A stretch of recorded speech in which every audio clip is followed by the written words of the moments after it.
বাৰ্তাৰে মাজুলীত মুখ্যমন্ত্ৰী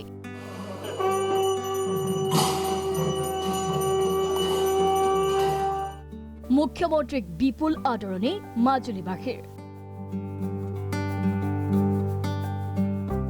২৬ নিৰ্বাচনৰ পূৰ্বেই মাজুলীত ভকত বৈষ্ণৱৰ আশীৰ্বাদ ললে মুখ্যমন্ত্ৰীয়ে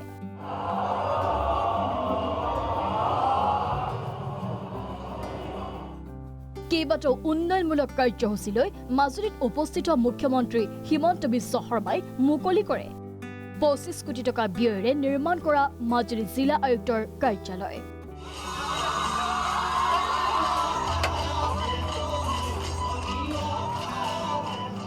প্ৰতিখন জিলাতে একোখনকৈ বিশ্ববিদ্যালয় নিৰ্মাণ কৰা ৰাজ্য চৰকাৰে মাজুলীত নিৰ্মাণ কৰা মাজুলী সাংস্কৃতিক বিশ্ববিদ্যালয়ৰ নতুন চৌহদ মুকলি কৰে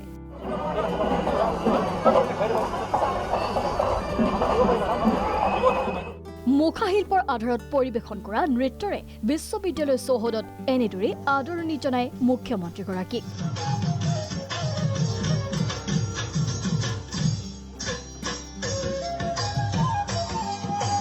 সাংস্কৃতিক বিশ্ববিদ্যালয়ৰ চৌহদ মুকলি কৰি গুৰুত্বপূৰ্ণ ঘোষণা মুখ্যমন্ত্ৰীৰ মাজুলী সাংস্কৃতিক বিশ্ববিদ্যালয় পাঠ্যক্ৰমত অন্তৰ্ভুক্ত হ'ব কলা আৰু বিজ্ঞান শাখা ইয়াৰ উপৰিও মুখ্যমন্ত্ৰীগৰাকীয়ে ভাৰ্চুৱেলি উন্মোচন কৰে দক্ষিণপাট সত্ৰৰ অত্যাধুনিক যাদুঘৰ জিলা পৰিবহণ বিষয়াৰ স্থায়ী কাৰ্যালয় জিলা জ্যেষ্ঠ আৰক্ষী অধীক্ষকৰ কাৰ্যালয় জ্যোতি বিষ্ণু সাংস্কৃতিক প্ৰকল্প চৰকাৰী আদৰ্শ স্নাতক মহাবিদ্যালয় কালচাৰেল ইউনিভাৰ্চিটিৰ এটা শৈক্ষিক ভৱন আৰু এটা ছাত্ৰী নিবাস আমি উদ্বোধন কৰিম মাজুলীৰ সাংস্কৃতিক বিশ্ববিদ্যালয়ত যাতে আমাৰ মাজুলীৰ ল'ৰা ছোৱালীবিলাকে বেলেগ সাবজেক্টটো পঢ়িব পাৰে তাৰ কাৰণে এই সাংস্কৃতিক বিশ্ববিদ্যালয়ত এতিয়া আমি সায়েন্স আৰু আৰ্টছো লগাই দিম ২৫ কোটি টকাৰে মাজুলীৰ ডিসি অফিসো আজি আমি উদ্বোধন কৰিছো পূৰ্ণাংগ জিলালৈ ৰূপান্তৰ কৰাৰ প্ৰক্ৰিয়াৰ অংশ হিচাপে আমি জিলা পৰিবহণ বিষয়া আৰু এসপি অফিসো আজি আমি মাজুলীত আৰম্ভ কৰিছো মাজুলীত আমি ৩৩ কোটি টকাৰে এখন কলেজ নিৰ্মাণ কৰিছিলো তাৰো আজি আমি শুভ উদ্বোধন কৰিব পাৰিছো দক্ষিণপাট সত্ৰৰ সংগ্ৰহালয় আৰু ৰঙাচাহিত জ্যোতি বিষ্ণু সাংস্কৃতিক প্ৰকল্প এই দুইটাই আজি আমি উদ্বোধন কৰিছো মাজুলীৰ উন্নয়ন ত্বৰান্বিত কৰাৰ লগতে মাজুলীক ৰাজ্যৰ আন আন জিলাৰ সৈতে সংযোগ ঘটাই বিকাশ দ্ৰুত কৰাৰ লক্ষ্যৰে মুখ্যমন্ত্ৰী হিমন্ত বিশ্ব শৰ্মাই আজি শুভাৰম্ভ কৰে যোৰহাট মাজুলী দলঙৰ পুনৰ নিৰ্মাণ আৰু দলং সংযোগী ঘাইপথ নিৰ্মাণৰ শুভাৰম্ভণি ঢকুৱাখানা মাজুলী সংযোগী পথক ষ্টেপ হাইৱেলৈ ৰূপান্তৰ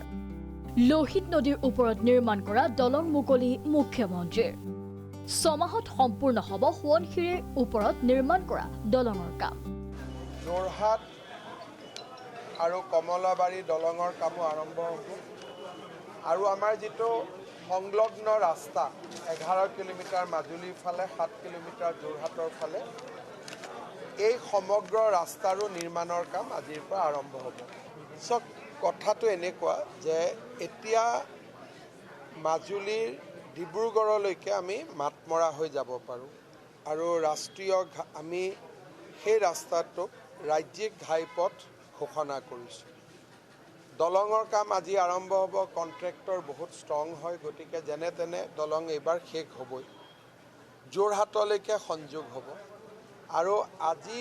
লোহিতৰ দলং উদ্বোধনৰ লগে লগে লখিমপুৰলৈকে মাজুলী আৰু বহুত ওচৰ হৈ গ'ল তাৰমানে মাজুলীৰ সংযোগ ডিব্ৰুগড় যোৰহাট আৰু লখিমপুৰ তিনিখন জিলাৰ লগত হ'ল স্বাভাৱিকতে মাজুলী তিনিখন জিলাৰ মাজত এটা কেন্দ্ৰবিন্দু হৈ পৰিল ইয়াত ব্যৱসায় আহিব উদ্যোগ আহিব কিন্তু আমি নিবিচাৰোঁ যে মাজুলীৰ আধ্যাত্মিকতা নোহোৱা হওক ইয়াৰ সেউজীয়া যিটো পৰিৱেশ তাক নোহোৱা হওক সেইকাৰণে মই জিলা আয়ুক্তক কৈছোঁ যে মাজুলী ৰাইজৰ লগত কথা পাতি মাজুলী ৰাইজে কেনেকৈ বিচাৰে যে চৰকাৰে উদ্যোগ স্থাপন বন্ধ কৰিব লাগে বা কমাৰ্চিয়েলাইজেশ্যন বন্ধ কৰিব লাগে বা কি এলাউ কৰিব লাগে কি এলাউ কৰিব নালাগে এটা আমাক ধুনীয়াকৈ ভিজন প্লেন এটা বনাই দিয়ক আৰু মাজুলী ৰাইজে যেনেকৈ বিচাৰে তেনেকৈ ৰাজ্য চৰকাৰে কৰি দিব। ইয়াৰ উপৰিও মুখ্যমন্ত্ৰী হিমন্ত বিশ্ব শৰ্মাই মাজুলীত মহিলা উদ্যমিতা আঁচনিৰ অধীনত ৩১,৯৫২ গৰাকী মহিলাক চেক বিতৰণ কৰে। লাখপতি বাইদেউক মাজুলীত বিজেপিক ঢালি বাকি ভোট দিবলৈ আহ্বান মুখ্যমন্ত্ৰীৰ। তাৰমানে আজি মাজুলীৰ কাৰণে কিমান ভাল দিন, university, college, DC office, DTO office, SP office, দলঙৰ নিৰ্মাণৰ কাম আৰু এখন ডাঙৰ দলঙৰ উদ্বোধনী। আগতে মাজুলীত ইমান ডাঙৰ উন্নয়নমূলক কাম আমি কেতিয়াও দেখা পোৱা নাছিলোঁ। ইয়াৰ লগতে কেইদিনমান আগতে মই মাতমৰালৈ আহিছিলোঁ। এই সপোনবিলাক পূৰা কৰিবৰ কাৰণে মাজুলীৰ ৰাইজে ঢালি বাকি বিজেপিক ভোট দিব লাগিব।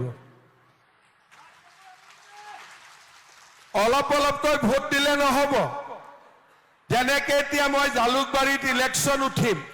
মোক ৰাইজে ঢালি বাকি দিব, মিনিমাম 1 লাখ ভোটত মই জিকিম।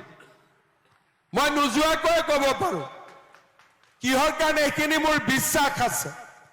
আৰু মই মাজুলীৰ ৰাইজকো ক'ম যে এইবাৰ বিজেপিৰ MLAক আপোনালোকে ঢালি বাকি ভোট দিব, যাতে মাজুলী অসমৰ ভিতৰতে